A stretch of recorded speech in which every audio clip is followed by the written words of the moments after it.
Welcome to the Yoga Therapy Hour. Today I have Phil Goldberg, who many of you may know.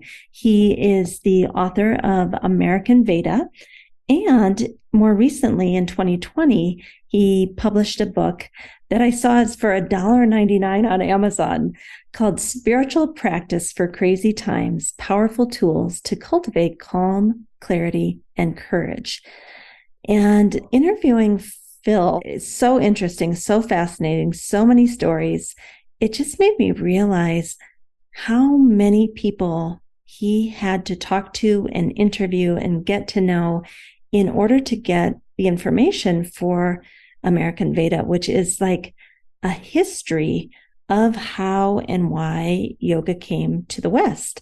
So looking at these authors like Thoreau and Emerson, and then looking at the way that it permeated into Christian religion through the unity churches and Christian science and science of mind, some of whom admitted that they were actually, drawing from Indian philosophy, but a lot of them, even to this day, their members do not know that they're actually studying Indian philosophy. It's couched in Christianity. And for quite a while was experimenting with all these different world religions. And in my little town where I lived, there is a church that is a Christian Science church.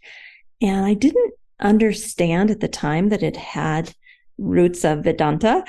And I went in and I started listening to what they were saying and reading some of their materials. And I was like, wait a minute, this is Indian philosophy, because I was heavily into Indian philosophy by this point. And so I would go into the leaders of the church and I would sit in their office and I would ask questions like, oh, have you ever heard of Vedanta? And no, we don't know anything about that. And I would try to gracefully and gently say, hey, did you know this is actually from India? And there was no recognition. I really don't think they knew. And these were high up elders in the church. They really believed that it was something that came only from Christianity and the mystical powers of Jesus for healing. And so after some time, when I couldn't really get any traction, to be honest about what we were studying together in the book clubs and the Sunday mornings, I just kind of slowly glided away because I didn't feel comfortable with that. And yet I will tell you, I loved a lot of what they were talking about. It really resonated with me, but I also felt that we needed to be honest about where we were getting this information or where it originally came from.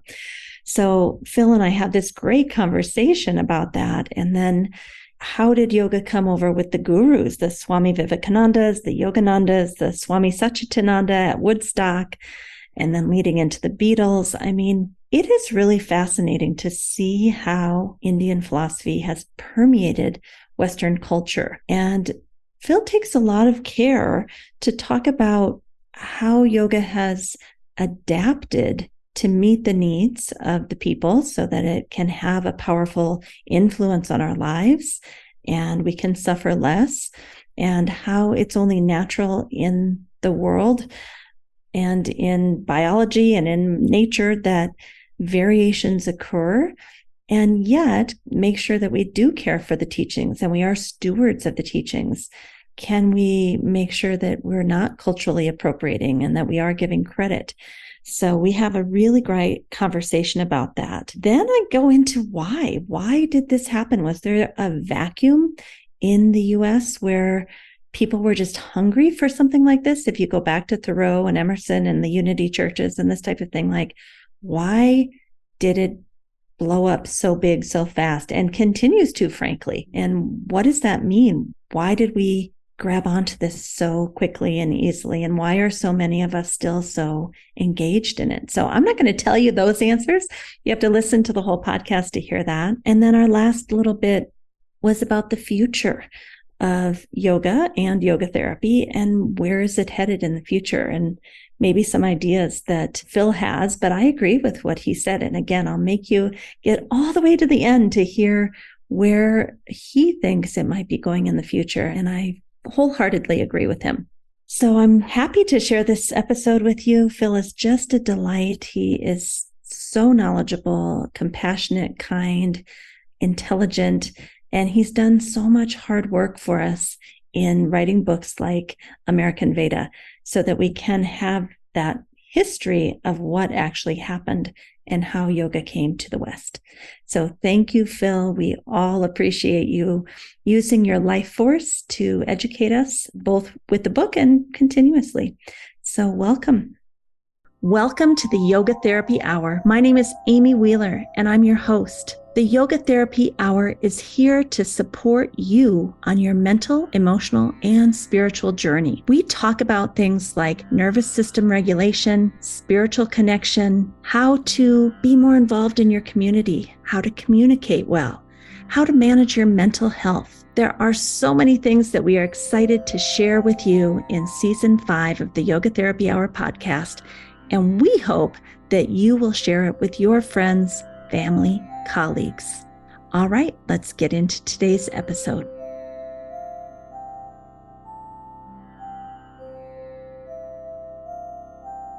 Welcome to the Yoga Therapy Hour, Phil. We're so happy to have you today. Good to be with you, Amy. Thanks for having me. You're kind of a rock star in the yoga world. And I know you have your own podcast called Spirit Matters Podcast. I do. Yeah. So I was speaking with you just a few minutes ago, and you said one of your main missions at this stage of your life is to kind of preserve the integrity of yoga and the yoga tradition, especially in the Western world. So what do you mean by that? Well, I wish I had the power to be the one to preserve the integrity. I just want to make whatever little contribution I have. You know, I've been a participant and a teacher and an observer and a writer about the transmission of yogic teachings into the West for more than 50 years, if I have to give away my age. And it's an inspiring story because the impact of these teachings gradually over time has really transformed the spiritual landscape of America. And that's been a big focus of my work, to bring that out, to let people know how that happened, why it happened, and hopefully why it will continue to happen, because I think it's a very good thing and significant. And the growth and popularity of yoga in the last 15, 20 years especially has been a great blessing. It's furthered that process, that transmission that I talked about. But at the same time, because America has a way of doing these things, the emphasis on physical practice, on primarily asana, threatens to get to the point where yoga is synonymous with that. And I think there's large segments of the population for whom yoga means stretching and bending. Yeah. And who value it or see it, its main function, as improving the health of the body and helping with concerns of the body like flexibility, weight loss, various health benefits. And this is a great thing. This is a blessing. And I have no problem with people who just want to do some asanas and improve their physical health and feel better and all that. My concern is that it will become reduced to that, and the fullness of yoga as integral aspect of the teachings that come to us from India that are spiritual, psychological, and developmental by nature will get short shrift, be diluted. So I think it's terribly important to keep reminding us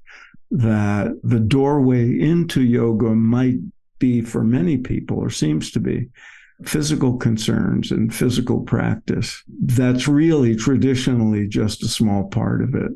And there's much more to be gained. Yeah. That's a long answer to your question. No, I love that. And so when you say that yoga has kind of permeated spiritual culture of America, and then you said how it happened and why it happened, I want to go into each of those a little bit. I know you have an entire book titled American Veda that is like an encyclopedia of information on how. Oh, encyclopedia sounds boring. Oh, no, it's not. We it's won't not call it that. Okay. But if you were to kind of put it in a nutshell, how did it happen? How did we in America come to love the field of yoga so much? In the earliest expressions of this, the earliest transmission of ancient Indian wisdom into America, asana was not even part of the thinking. It just wasn't there. So if you go back, well, let's start it with the early 19th century. There were some people coming and going and all that prior to that. But in the early 19th century, when English translations of some of the sacred texts of India, including the Buddhist texts, and the first translation of the Bhagavad Gita and all that, and Americans were going to, especially Calcutta, and there was communication and a lot of trade. The British Empire did a lot of damage to the nation of India and the subcontinent. But at the same time, because they were interested in converting the Hindus, some of the scholars there saw value in these ancient teachings and were enamored of them, and they wrote very complimentary and respectful translations and commentaries, and those got into the hands of very influential people. And then they ended up in the hands of eminent Americans, most especially Ralph Waldo Emerson and Henry David Thoreau, the American transcendentalists, and their lives and work were deeply affected by their reading of these texts. Thoreau called himself a yogi. He wasn't doing asanas. There was no yoga studio in Concord, Massachusetts at the time. There was nothing except the books. And they got it. They got the spiritual message. It changed their lives. And by extension, it changed the lives of hundreds of thousands or millions of Americans who, in turn, were influenced by Emerson and Thoreau. And that was the kind of prototype. And then the texts affected the people who started the New Thought movement, the unity churches that still exist today, the Science of Mind movement, the Theosophists, all of those people. And then in 1893, a big turning point when the first of the major gurus came here, Swami Vivekananda, and he had a big impact. The Vedanta societies that he started, there's temples and centers in almost every major city in the U.S., and Swamis trained in India to come here and run them. And this has been going on for 120 years. And then Yogananda came in 1920 and had a huge impact. And then in the 60s and 70s, the huge wave of advent of the counterculture and mass media, jet travel, changes, immigration laws, a whole bunch of factors contributed. Prominent teachers from India and other parts of Asia, in the case of the Buddhists, reaching huge numbers of people, at first, especially young people in the counterculture. Swami Satchidananda opened the Woodstock Festival. And the Beatles went to India to be with Maharishi Mahesh Yogi and learn transcendental meditation. And those were enormous cultural upheavals that led to people becoming interested in Indian philosophy, practices like meditation especially, and also asana practice and pranayama, the full scope, depending on who the teacher was and what that teacher emphasized. But at first it was mostly philosophical and meditative. And then later, teachers started to also include asana and other physical practices. And then that really hit the mark and overtook the emphasis on other things.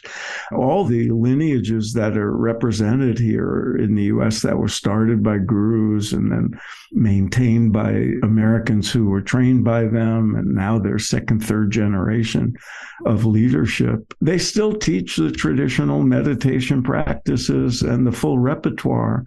But in the public eye, yoga has come to mean a physical practice, and also it's much more photogenic, for one thing. Yeah. Yeah. So, can we go all the way back to where you started with Thoreau and Emerson and some of these kind of science of mind churches? They publicly saying this is Indian philosophy, because some of these science of mind churches that I've visited are kind of couching it in Christianity. So yeah. Well, this is very interesting, Amy, and we can use that as an example, but the larger framework is when something useful from another culture is adopted by people in America, or vice versa for that matter, we take what's useful, we take what we like, and we adapt it to our own time, our own culture, our own values, our own needs. And that's how things change. That's why, pizza is popular in America, and we have our own variations of it. Music, arts, all these things, fashions, technologies, they get traded. So spiritual teachings and health practices all go through the same thing. So the early New Thought people, science of mind, unity, Christian Science, Theosophy, all these people, including Emerson and Thoreau, they took the teachings and adapted them to their own language, their own needs, and so forth. So you'll see in Emerson, for example, one of his great contributions is something he called the theory of compensation. It's all about karma. But he put it in his own language and his own framework and so forth. And some people adopted teachings that they adapted from the Upanishads or the Bhagavad Gita, and then in wanting to bring these teachings into their constituents, they did things like say, well, Americans like Sunday morning services. That's when they go to church. So let's present even Yogananda did that. He started having Sunday morning satsangs. They called it services because that's what Americans do when they're interested in something spiritual. So they're adapted. And in certain parts of the country, it was obviously more efficacious to sort of Christianize the language and de-emphasize Indian origins and Indian terminology and so forth to reach more people. And, there's often a fine line between a skillful adaptation into a new culture and a new time period in order to reach people and distorting it. So you have to take it on a case-by-case basis. I did a biography of Yogananda, and I learned a lot of things that are not in his autobiography of a yogi and all that. And one of the things you see is how he learned about America, and he changed the title of his public lectures. He changed the language. He changed the way the teachings are given out in order to adapt. But he was very mindful of not distorting the integrity of the teachings. Unfortunately, some people are less rigorous about that, and they don't mind the distortion if they get to reach more people and sell more things. Or they're well-intentioned, but they don't do it skillfully. So this is just part of the interaction of cultures, and we have to be mindful of it, is in my thought.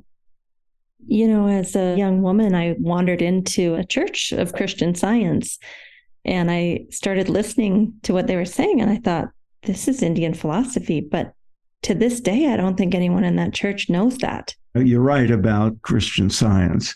In fact, Mary Baker Eddy, her famous book, what is it called? The Sacred Text of Christian Science.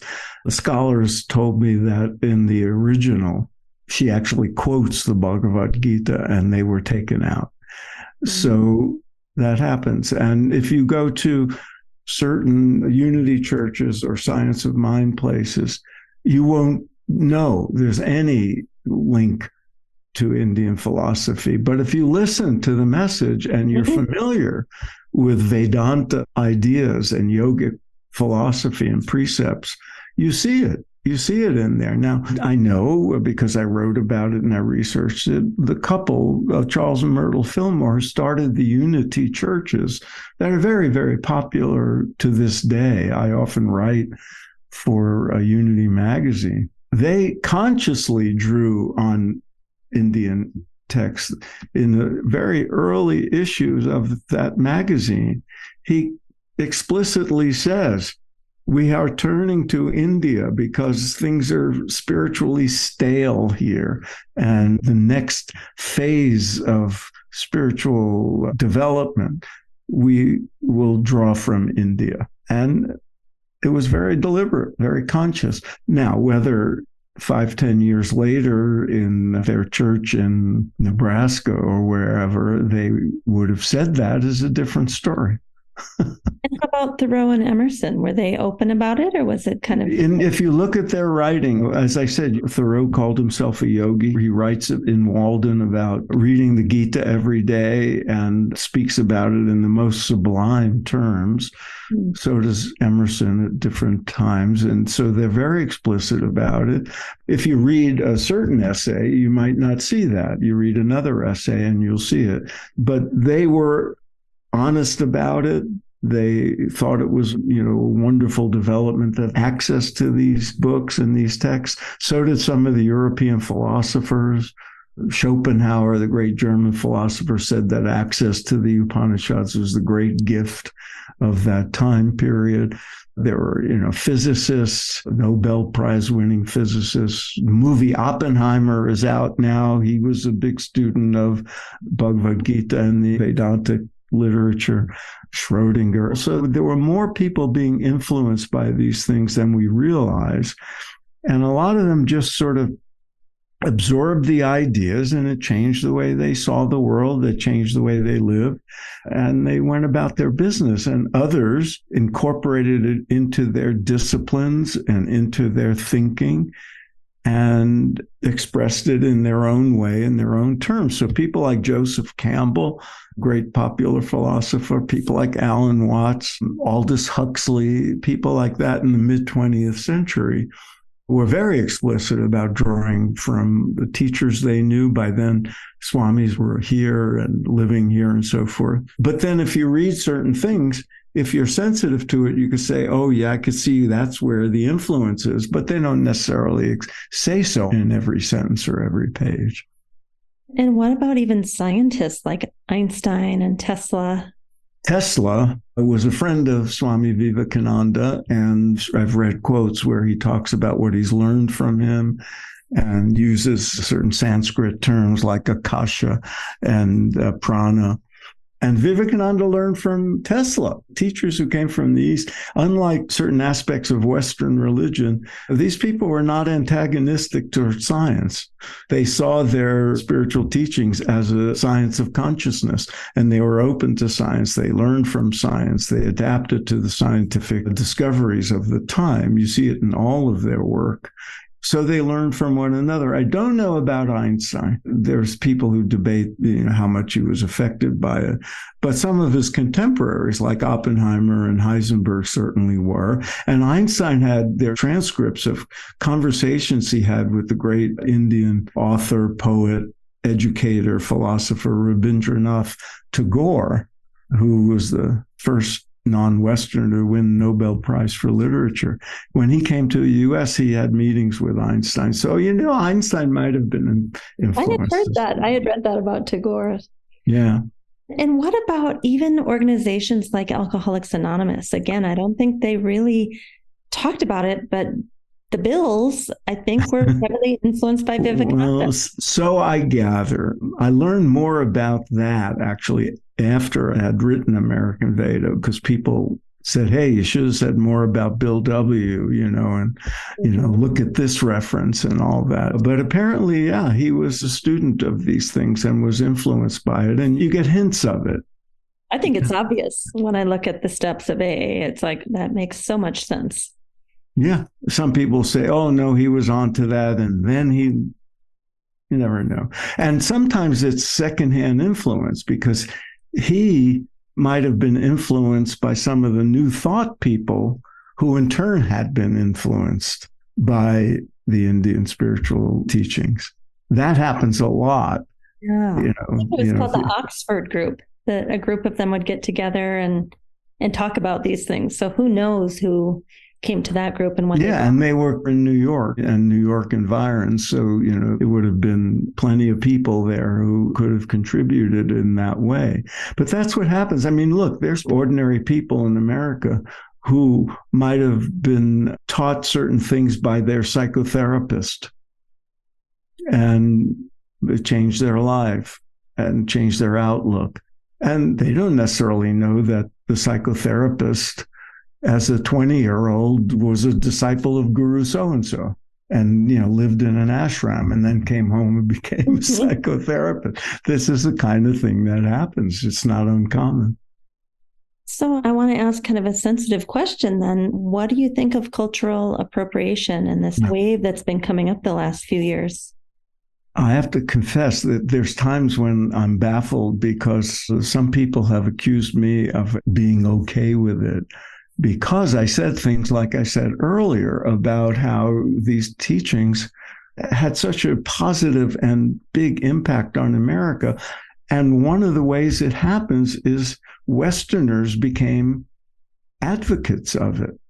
Mm-hmm. Some people would call that appropriation. Some people would call your podcast appropriation, or, any American daring to teach in the name of yoga or in the name of Indian philosophy, they would call it an inappropriate appropriation.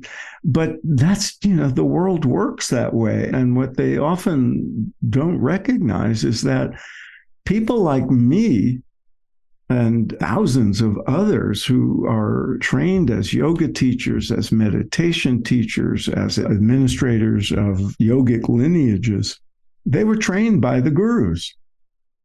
They were trained by Indians who thought it would be a very good idea for Americans to have this training and represent them in their own culture. Vivekananda made of some American swamis in the 1890s. Yogananda, the whole leadership of his organization was put into American hands of people that he trained. That's the way things happen. Now, there's some that take advantage for fame or fortune or arrogance or whatever, might go too far and hold themselves up to be, gurus in their own right. And that offends some people from India. But there's a fine line between cultural appropriation in the negative sense and adapting something that is you hold in great reverence and value very highly. When I go to India, I did speaking for American Veda when it came out. People love the fact that Americans have adopted these teachings. It means a lot to them, especially when a well-known American, a celebrity, a movie star, or a great scientist or something is found to be a advocate or values their ancient heritage. They consider it a great compliment. And so, it depends on who you ask whether something is appropriation in the negative sense or not. You have to deal with it case by case. I think any of us that have read American Veda can see how much of your life force went into researching, probably for decades. Unofficially for decades. Yes. I mean, I think that can only, for me, be described as cultural appreciation. And certainly I feel that way. And I don't mean to say I'm accused of it a lot, just people who naively say, how can this American write a Veda? No, I wasn't writing a Veda. That's just the title of the book. And most people know I hold these teachings in great reverence. I've taught courses for Hindu University of America, people of Indian descent, people who value their Hindu heritage. And I teach courses there. I'm teaching a course on the autobiography of a yogi coming up. And the people in Yogananda's world and the other worlds I write about, the other lineages, they respect that I respect. Otherwise, I wouldn't bother, but. So we were talking at our Optimal State Yoga Therapy School in one of our lessons today about how it's a holiday for Ganesh. And how do we reconcile, we're doing yoga and yoga therapy, and we are not Hindu, But yet, if we don't mention that it's a holiday for Ganesh, it kind of feels like we're separating the tree from the roots. And I think we feel confused about that. Yes. And if you want to bring yoga therapy into a public hospital or a teaching medical school setting, or as we've seen at certain places like Encinitas several years ago, into a public school, then there's going to be backlash. Is this religion? Is this a stealthy way of converting people to this foreign religion? This has been going on for a long time. As early as gurus faced it. Then there's a question, well, what do you mention? And if you do mention it, how do you explain it? Do you say namaste in a yoga class? Do you put your hands together like that? Do you chant Om? Do you not? If you teach meditation, do you do any kind of puja ceremony? Or do you mention the origins? Do you quote sacred texts? These are interesting questions, and everybody has to be sensitive to the culture and the environment, and at the same time, in my eyes, honor the roots of this and respect the roots of it. People will often see it as religion or feel threatened by it, but most people are not. I was trained as a TM teacher, Transcendental Meditation, in 1970 by Maharishi Mahesh Yogi at the height of the sort of post-Beatles wave of interest. And we ran into it a lot. Oh, this is Hinduism, and, you're blah, blah, blah. And then you adapt the language and sort of use less Sanskrit and use more scientific language. And you talk about the scientific research that have been done. And by now, of course, as you all know, in yoga therapy world, thousands of studies have been done. And in the end, that's what counts. Evidence counts, and the experience of people in their own lives count. And they may not buy the philosophy. They may never care to open a Gita or chant mantras. But if they're healthier and have a little more inner peace and they're happier, then their minds open up. This has value, and so therefore it could be okay. Just don't convert my kid. So just to summarize what I hear you saying is, it sounds to me like you said, it is okay if we adapt it to the needs of the people in front of us. We have to. We have to. And give credit where credit is due. So even if you use less Sanskrit in a hospital setting, or a public school, or you choose not to use the deities, we should still say, yes, this comes from India. Right. With the caveat that in doing so, you don't dilute the teachings or distort them, that you hold them in your heart with respect. And you could still say, this came from India, but I'm adapting. You don't have to say I'm adapting the language. You just do. It's not uncommon now. Look what the Buddhists have done with mindfulness practice. There's people all over the country, psychotherapists and everybody teaching mindfulness, using mindfulness. Very similar. The people were adapting yogic forms of meditation like TM and others. They adapt them to the setting, and it helps people. And it's of value to people. And this is skillful means, upaya, as they say. But we have to be mindful of doing it without distorting or diluting. One of the things I said in American Veda, I think one of the important things for people to realize that so many of certain aspects of that are mainstream now, like meditation and asana practice, certain ideas like that we have divinity within us, that certain ideas of oneness and non-duality, these come from the East, and they've penetrated the culture in a big way. And I think it's important to let people know that, because if people understand the origins and the history, they're less likely to distort it, less likely to corrupt the essence of the teaching. So those would be my caveat: to do it carefully and do it skillfully. Reach the people in front of you. And the best examples of that are the gurus themselves. That's what they did when they came here. oh, Americans can't sit cross-legged? Here's how to meditate in a chair, that sort of thing. And it's as simple as that. This language seems strange and unfamiliar. There are English equivalents that we can use. And they did it very skillfully. And I think it's up to us to do that too, and keep reminding people of the fullness of the traditional teachings. You've been around the yoga world a long time, so have I. There are some of the most prominent yoga teachers who fully embrace the spiritual dimension of yoga, who themselves got into it because they had back pain. Mm-hmm. Or, their girlfriend got into it, so they did. And then they learned the fullness of it all. Okay. I the have entry point. So many hard questions for you, though, Phil. Okay. I think we all walk around hoping that we are not distorting or corrupting and that we're doing it skillfully. And, I look at someone like you and all the research you did for the American Veda book. Of course, you're doing it skillfully, but what are the guidelines for the rest of us? And I can screw up too, I'm sure. So we have to be grounded in the understanding of yoga, the fullness of it. We have to do our best to live it ourselves. And to be mindful. And I think a big part of this is, and you're making a great contribution by having this podcast, it's communication with each other.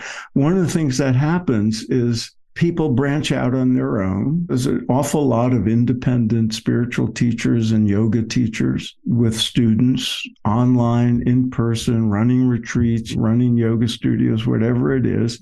And they're their own silos. And there's a little danger in that because you don't get feedback. So I think, gatherings like the annual yoga therapy conferences and others, where people can meet and talk to each other about these things. What have you learned? Take a look at my video. Let me see what yours are. We can be a community of people who help each other do these things. Those who are teaching in lineages, where there's a history of accountability and oversight and communication, they may have that built in, especially independent teachers.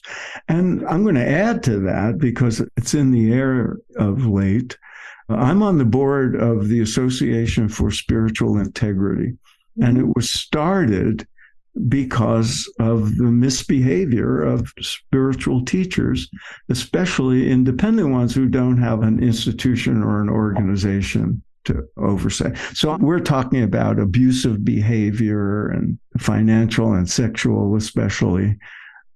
But the same thinking goes for just being a better teacher and a more authentic representative of these teachings, having peer support.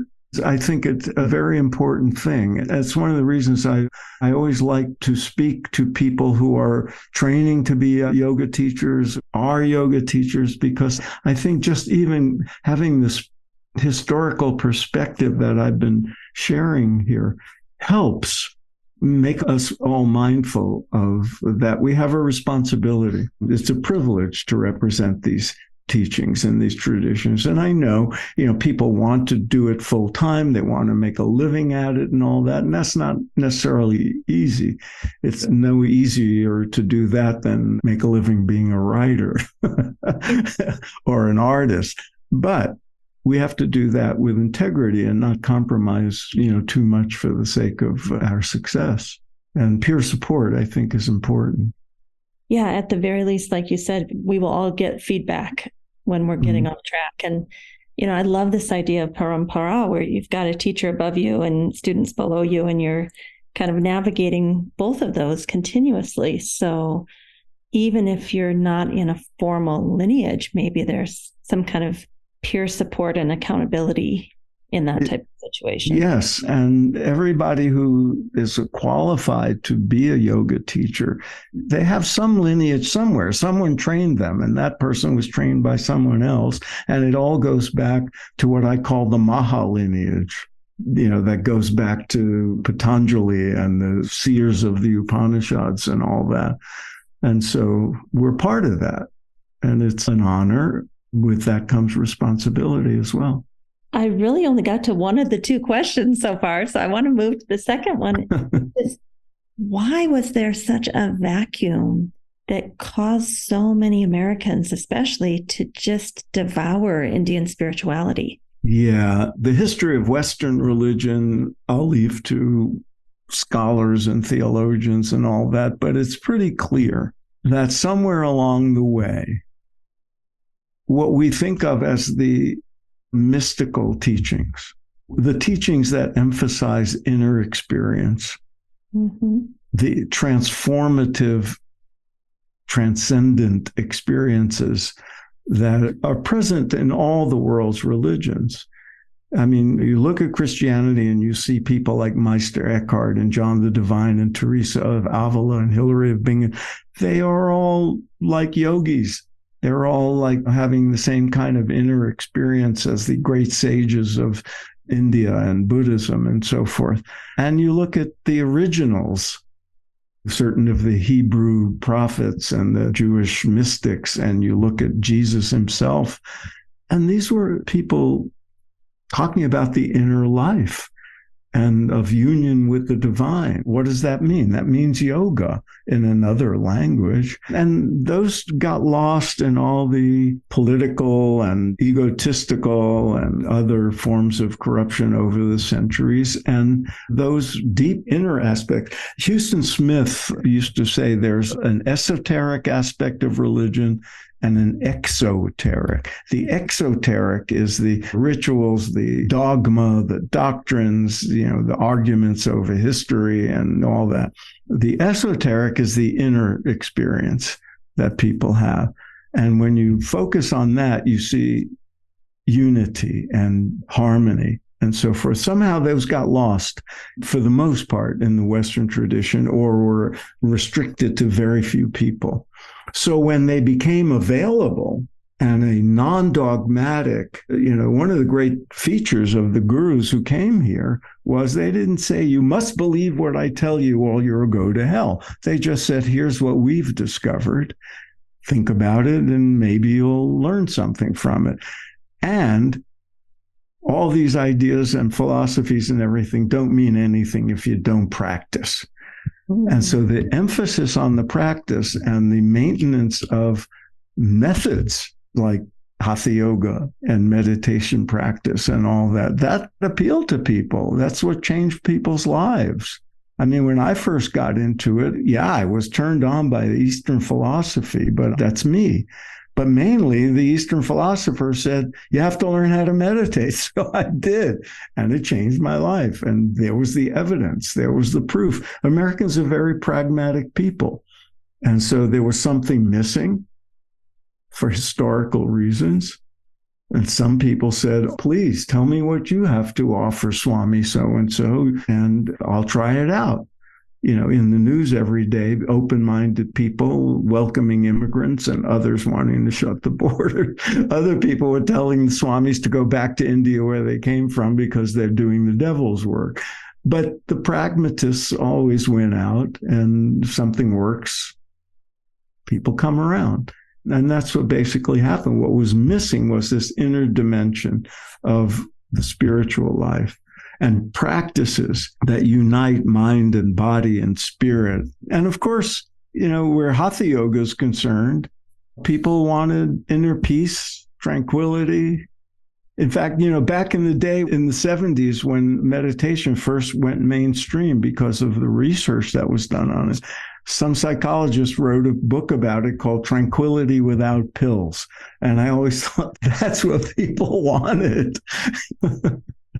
And I love what you said, that they gave us methods. I mean, I'm still kind of in awe of the fact that we have methods, like do this, and this, and it works. And one of the things I so deeply appreciate about India and its culture, despite hundreds of years of colonization and the suppression of their own traditions, and the takeover of the educational systems and all those horrors, somehow in all these ashrams in India, these methods were maintained.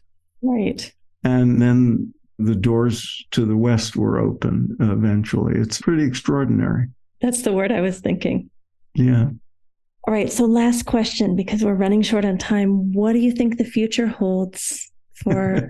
Every time I'm asked that, Amy, I said it was hard enough to write about the past. In the future, I don't know. But all I can say is that unless, barring global catastrophes, barring the takeover by fundamentalists, anything really crazy, these trends will continue. They'll continue because these practices, the methods work. They improve people's lives. They change people's lives. And that will continue to happen. We'll learn new things. There's always new things coming to us from the East. There's always new discoveries in science. We're sort of East meets West in the laboratories that study the effects of yogic practices. New forms of application will be found. When I wrote American Veda, it came out in 2010, yoga therapy was a new thing. I don't even know if I mentioned it in my book. After a while, I realized that, this is going to have the same trajectory as something like acupuncture. And Ayurveda will have a similar trajectory. It'll be resisted at first. People will try it. People will find value in it. People will do research on it. Studies will be published. And next thing you know, there'll be yoga therapists in hospitals helping people. And that's what will happen. And it has happened and it will continue, I'm sure. And I'll tell you another thing about this phenomenon of people being spiritual but not religious, which grows every time there's a new survey. There's a bigger percentage of people who identify that way, and they're usually young. The young don't want dogma. The young don't want exclusivity. They want inclusive teachings. They want spiritual teachings that are open and inclusive and non-dogmatic. So these teachings serve that purpose, and they will continue to adapt them, and then it'll take on forms you and I can't predict. That's right. I have nieces and nephews totally into yogic and Buddhist philosophy and meditation. And I'm just like, whew, and look, when I was in college, I didn't even come across this in the classroom. It was among my friends when books were being passed around. I mean, even my own books are sometimes taught in classes. So this is a big change. Well, thank you for this in-depth discussion. I really enjoyed it. I really wasn't sure where we were going to go with this. Are you satisfied with how this podcast turned out? Oh, yeah. I always enjoy these conversations, and I am honored to be invited. And I hope something we said will have an impact on the listeners. Thank you so much, Phil. I really appreciate it. Thank you, Amy. Thanks for all the good work you do. A big thank you to Phil Goldberg for taking the time to speak with us today.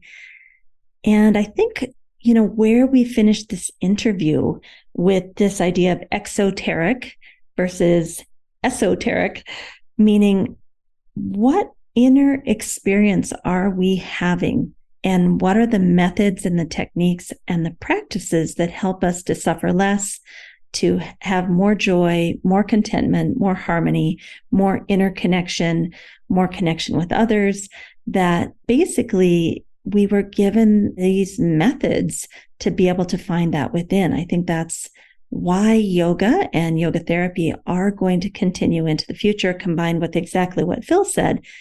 This is what the young people want. So it's only going to expand from here on out.